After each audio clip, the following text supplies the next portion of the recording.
Prices at the pump once again on the rise. That's right. The average price for a regular gallon of gas is at the highest it's been in 9 months.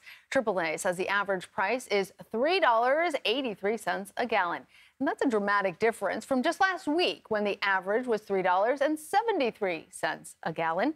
And just last month, the average national price was $3.53. And those 30-so cents really adds up. Absolutely. Quickly. Hardika Singh has been covering the jump in gas prices for the Wall Street Journal. She joins us now.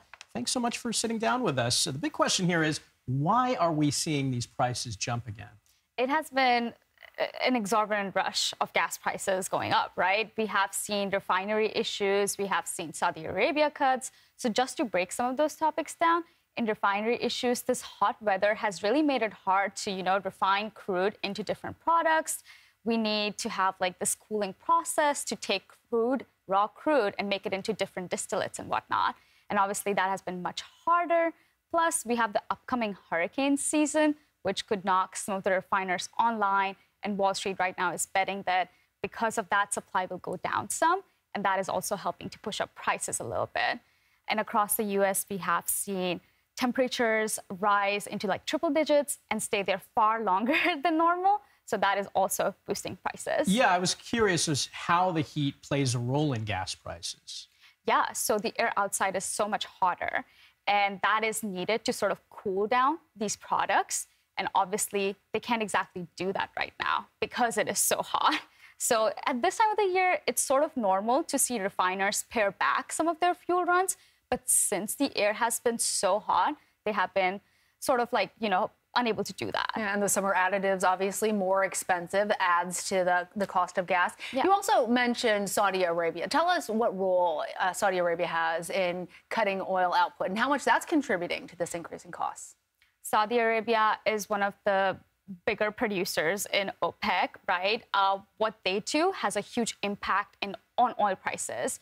In July, they announced a production cut of 1 million barrels of oil a day.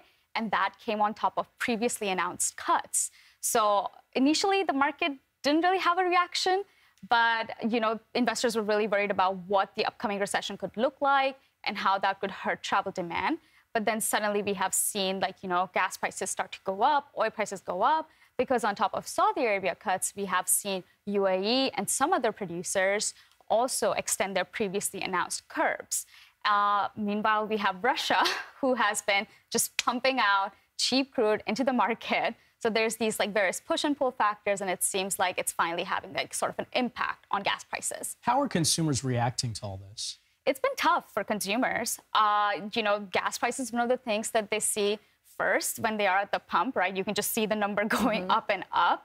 And then obviously it contributes to the additional cost for everything else, for shipping. Exactly, yeah. So it's not just gas right now, it's diesel, which is another, crude product.